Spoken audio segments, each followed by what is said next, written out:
Buenos días, iglesia. Muchas gracias por estar aquí. Hoy día estamos continuando nuestra serie que se llama Errantes y Luchadores y vamos a estar en el libro de Génesis durante el verano. Queremos dejarles saber que tenemos una aplicación si la quieren bajar en el celular. Ahí hay muchas maneras de conectarse con nosotros y también le queremos invitarlos al servicio en la mañana a las 11:30 tenemos un servicio en español y a las 10 tenemos un servicio en inglés. Espero que le veremos muy pronto y ahora vamos a continuar con nuestro servicio hoy.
Hoy hemos llegado al último capítulo del libro de Génesis.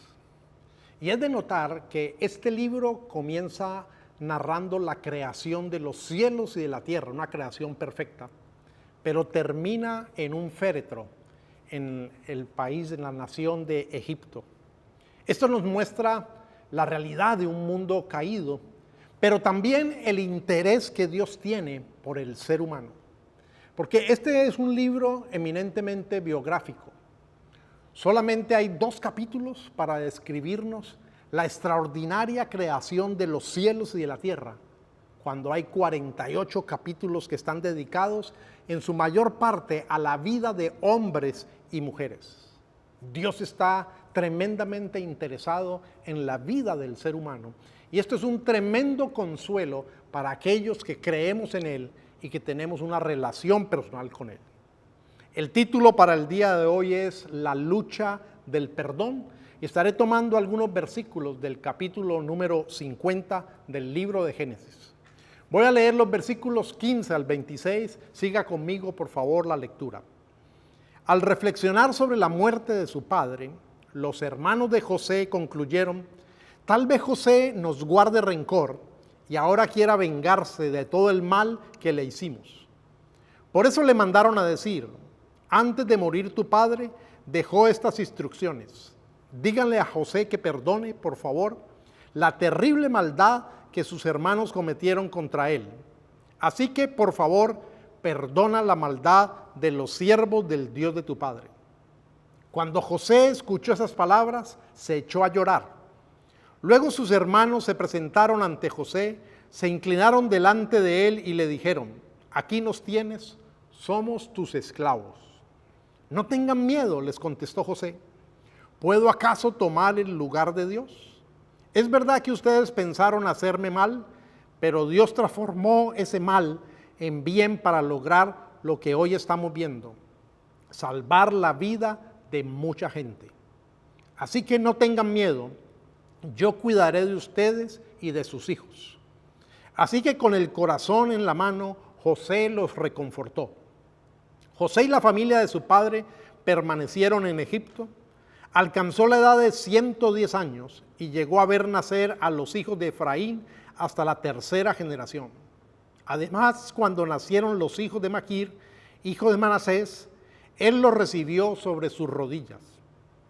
Tiempo después, José les dijo a sus hermanos: yo estoy a punto de morir, pero sin duda Dios vendrá a ayudarlos y los llevará de este país a la tierra que prometió a Abraham e Isaac y Jacob.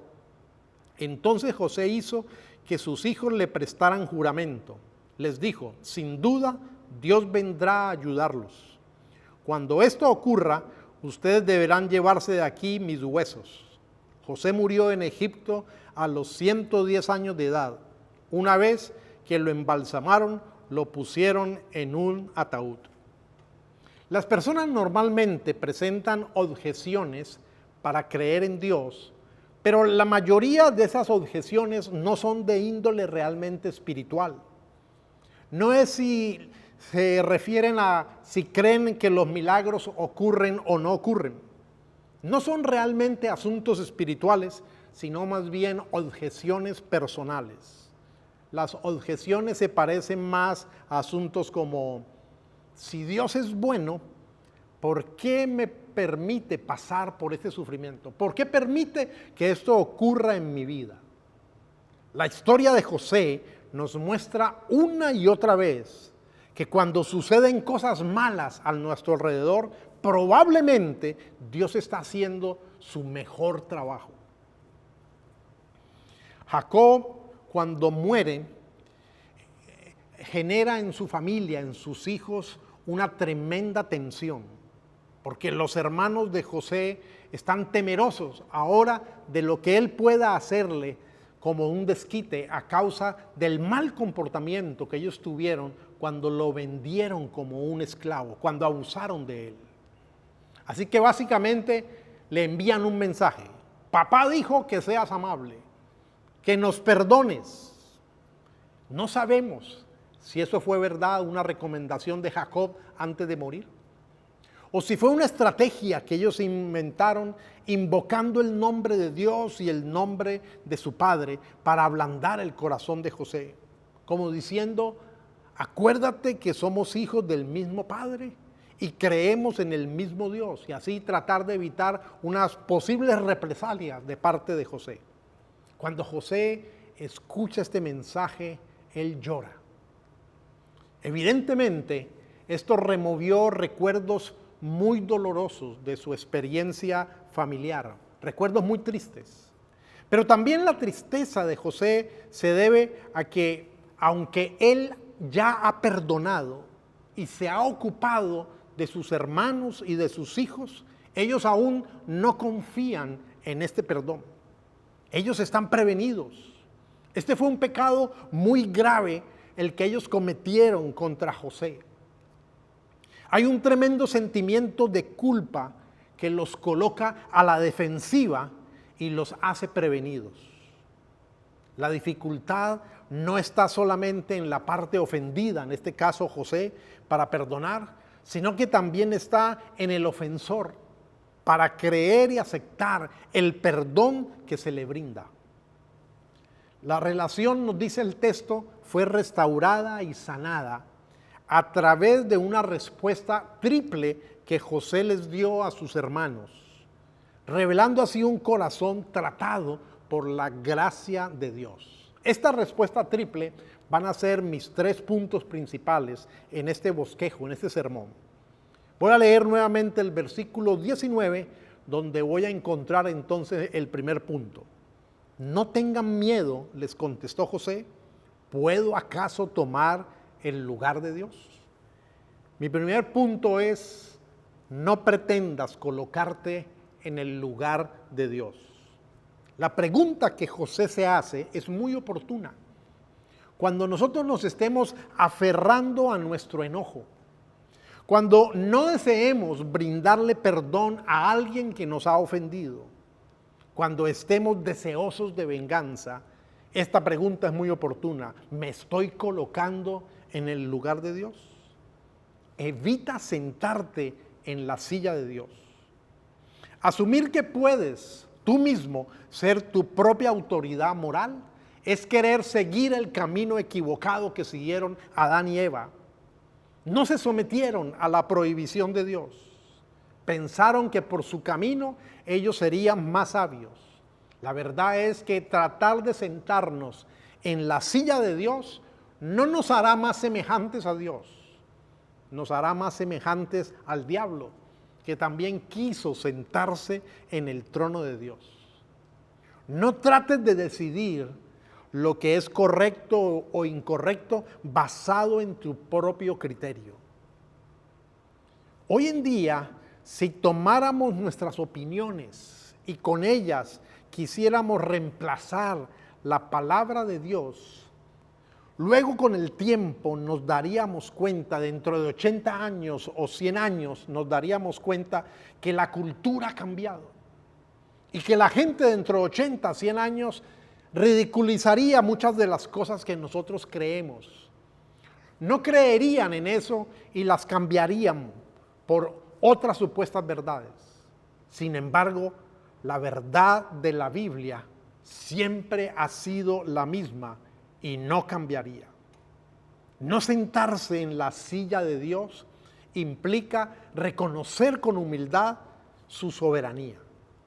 La Biblia en Efesios 1:11 dice: Dios nos eligió por medio de Cristo para ser su pueblo, tal como ya lo tenía planeado, pues Él actúa de manera que todo lo que suceda salga de acuerdo con su voluntad. Ahora, yo no digo esto de que todo lo que suceda de alguna manera tiene que ver con el propósito de Dios. No lo digo con ligereza. Porque hay cosas terribles que le han sucedido a personas creyentes, personas piadosas a través de los siglos. Misioneros han sido asesinados tratando de llevar el mensaje del evangelio a personas que necesitaban desesperadamente escuchar ese mensaje. Cónyuges fieles han sido devastados en sus emociones cuando sus compañeros los abandonaron y por alguna razón fueron infieles con alguien más. Niños inocentes han sido abusados por padres en quienes ellos mismos confiaban, y la lista podría seguir.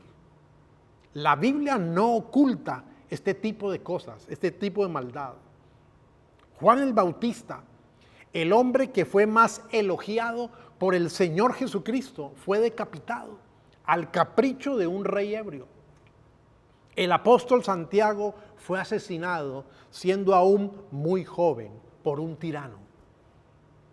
Puede que no nos guste, pero debemos someternos a la soberanía de Dios aún en aquellos momentos cuando alguien nos ha hecho mal.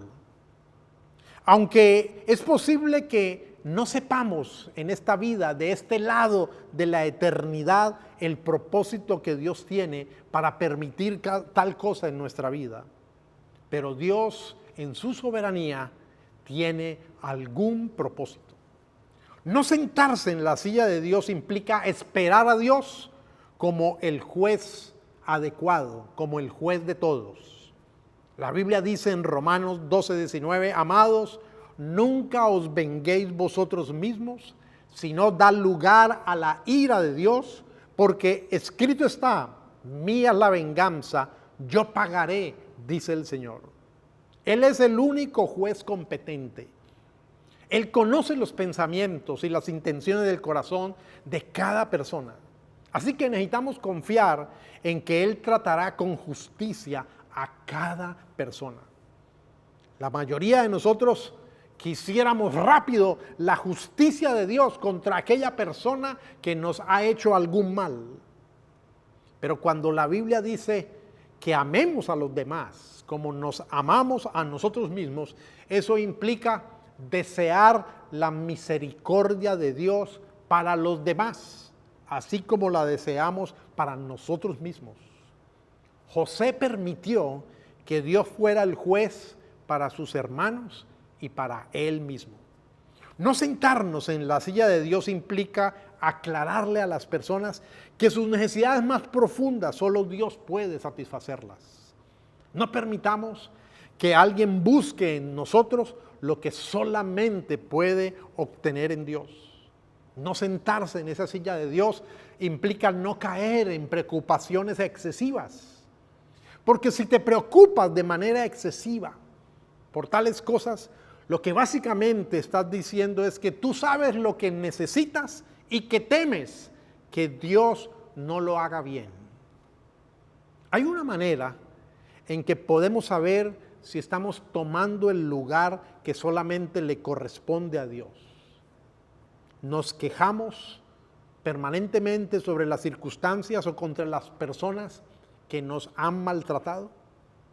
Si lo estamos haciendo, es porque no nos estamos sujetando, no nos estamos sometiendo a la bondad soberana de Dios. Puede ser que pienses que no te estás quejando contra Dios, no, sino que estás enojado contra la persona que te hizo algún daño. Pero la realidad es que estás enojado con Dios, te estás quejando porque Él permitió que eso pasara, que eso sucediera.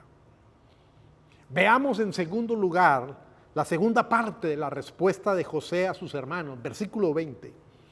¿Es verdad que ustedes pensaron hacerme mal?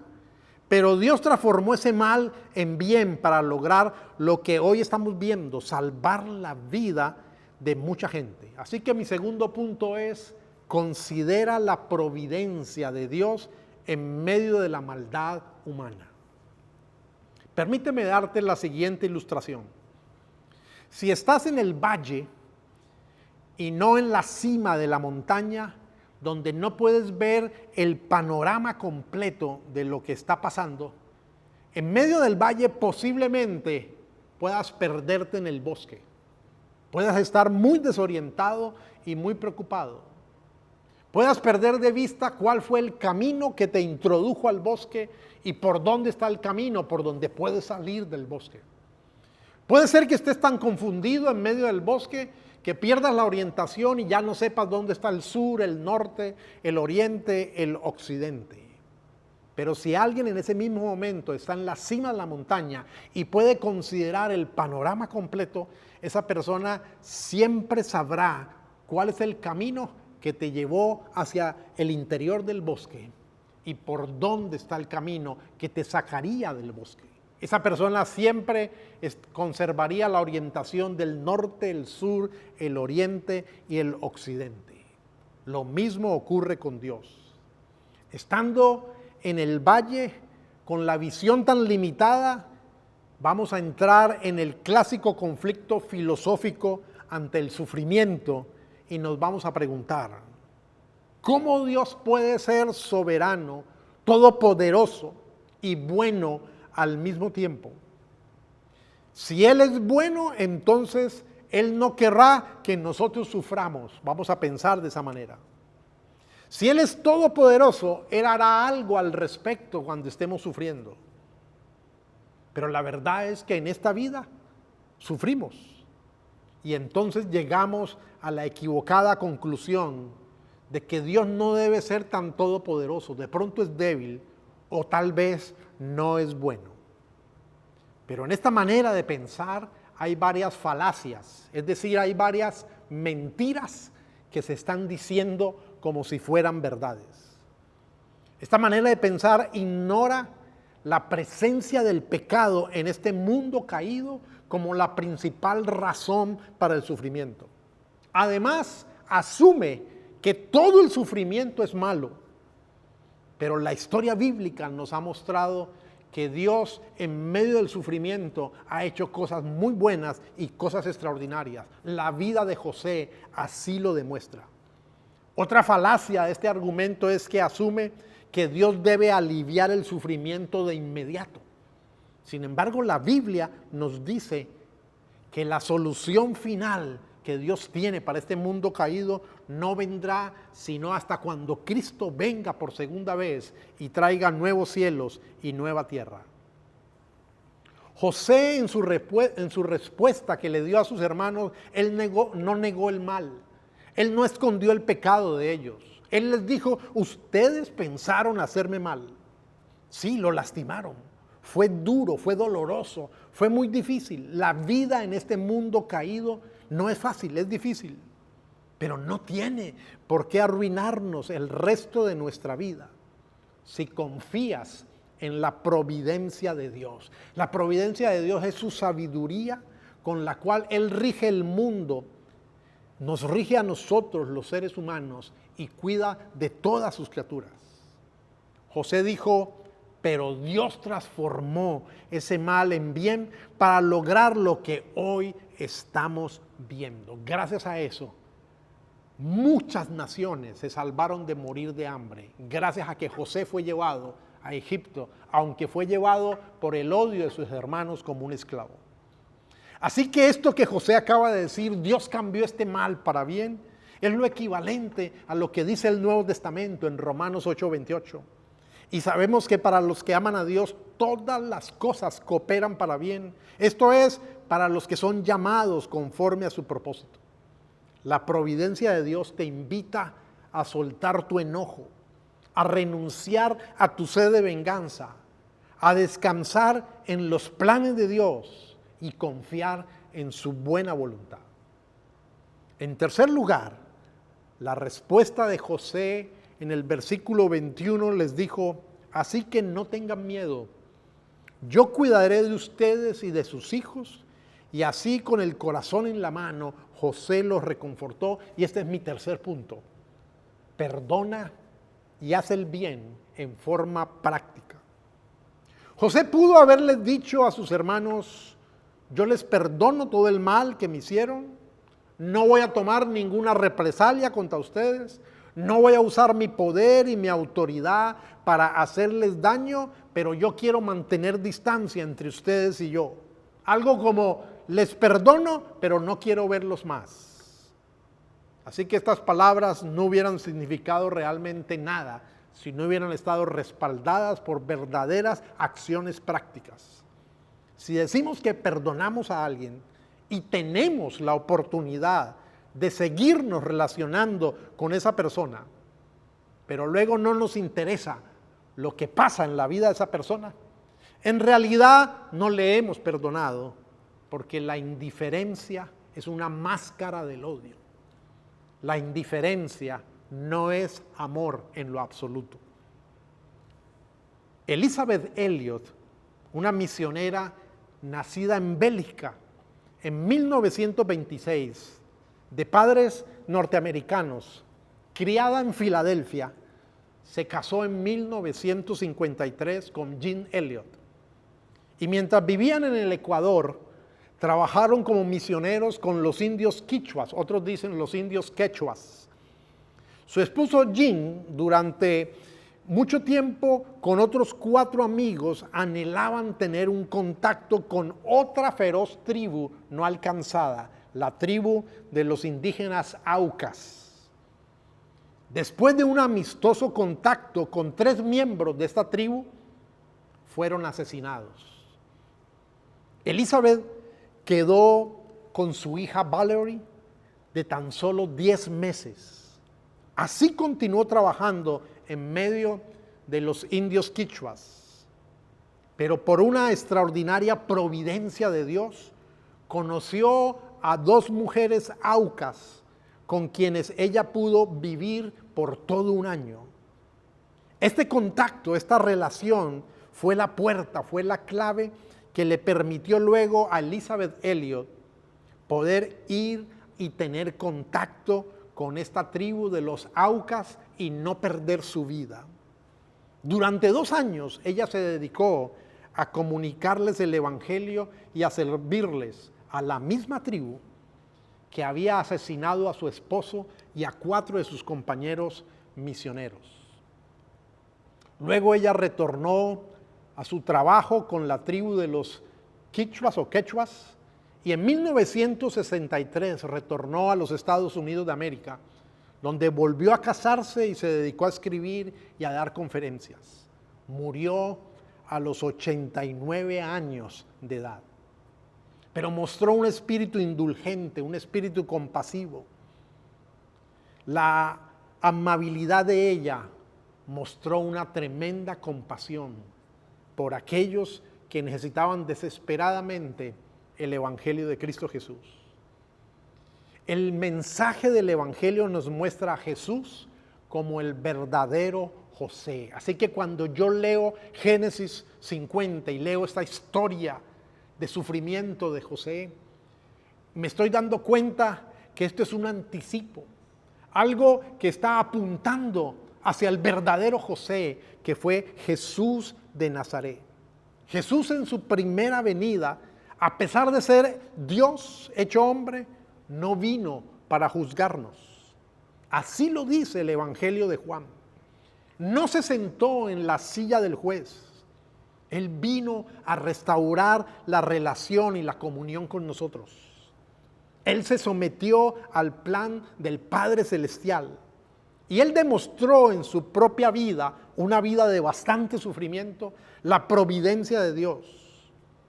Y Él mostró que a través del sufrimiento se extrajo el más grande bien, la salvación eterna de todos aquellos que hemos sido llamados por el mensaje de este evangelio a confiar en el sufrimiento, en la muerte de Cristo en la cruz y en su resurrección. La carta a los Hebreos en el capítulo 5, los versículos 7 al 10 dice: y mientras Cristo estuvo viviendo aquí en el mundo, con voz fuerte y muchas lágrimas oró y suplicó a Dios, que tenía poder para librarlo de la muerte, y por su obediencia Dios lo escuchó. Así que Cristo, a pesar de ser hijo, sufriendo aprendió lo que es la obediencia, y al perfeccionarse de esa manera, llegó a ser fuente de salvación eterna para todos los que lo obedecen. Y Dios lo nombró sumo sacerdote de la misma clase de Melquisedec. Y el libro de los Hechos, en el capítulo 2, verso 23, dice: y a ese hombre, refiriéndose a Jesús, que conforme a los planes y propósitos de Dios fue entregado, ustedes lo mataron, crucificándolo por medio de hombres malvados. La gracia de Dios derramada en nuestra vida es la mejor demostración del amor práctico, del perdón práctico, de hacer el bien en forma práctica. Aunque no lo merecemos, Dios nos ha hecho bien. Ya que la vida de José es una buena motivación, es un buen ejemplo para seguir, deberíamos decirle al verdadero José, a Jesús de Nazaret, que tome el control absoluto de nuestra vida. Deberíamos invitarlo para que viva en y a través de nosotros. Deberíamos rendirnos ante su bondad. Deberíamos no resistirnos ante el perdón. No deberíamos tener la actitud de los hermanos de José, prevenidos y temerosos, sino aceptar el perdón tan bondadoso e inmerecido que Dios nos ha ofrecido por medio de su Hijo Jesucristo. No pretendamos sentarnos en el trono de Dios, y si ya lo hemos hecho, pidámosle que nos perdone. Pidámonos que nos dé la fuerza para perdonar, para amar y perdonar a aquel que nos ha hecho daño, y rindámonos delante de Él. Y deja que su amor y su misericordia y su gracia transforme tu vida, y a través de ti pueda transformar la vida de otras personas. Te invito a que me acompañes orando, confiando en Cristo y en su obra perfecta. Padre amado, gracias porque tu amor es ilimitado, tu bondad es muy grande, y esta historia de José y sus hermanos, el tremendo daño que le hicieron y el perdón que él brinda, y ninguna revancha, ningún desquite, ningún uso de autoridad o poder para vengarse, nos muestra que esa es tu actitud, ese es tu amor hacia nosotros. Gracias porque nosotros a ti te hemos hecho daño, te hemos dado la espalda, te hemos ofendido. Somos inclinados hacia el mal, pero en Cristo Jesús, en esta primera venida, no has venido a juzgarnos ni a condenarnos, sino a brindarnos tu perdón. Y hoy nosotros nos acogemos mediante la fe en la persona de Jesús y en su obra perfecta en la cruz y en su resurrección, y aceptamos ese perdón, y te pedimos que ese perdón nos transforme y haga de nosotros personas compasivas, llenas de misericordia, que podamos también brindar perdón de la misma manera en que tú lo has hecho. Padre, pero lo que más anhelamos es que Cristo Jesús viva en nosotros y a través de nosotros. Para tu honra y tu gloria te lo pedimos. Guíanos con tu favor. En el nombre de Jesús te damos gracias. Amén. Que Dios guarde tu vida y que esta historia de la Biblia se vuelva una realidad en ti de bendición. Muchas gracias por conectarse con nosotros. Si no lo has hecho, no olvides suscribirte a nuestro canal para que no te pierdas ninguno de nuestros episodios. Compártelos con tus amigos y familiares Y no olvides que puedes unirte a nosotros en persona cada domingo a las 11:30 a.m.